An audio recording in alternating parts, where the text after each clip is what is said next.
Hi guys, to this video may share lang ako dito itong board ng isang sharp na direct cooling, walang mga fan, thermostat lang sa loob bago ilaw.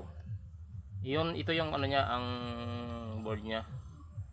Kwento nito may-ari na gano'n daw na run out, bago maya nagbalik.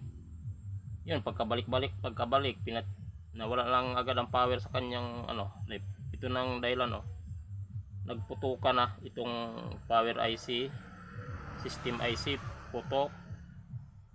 Itong malaking kapasitor na floated, grabe talagang sinapit nito Yun lang daw guys ang pagbalik ng kuryente.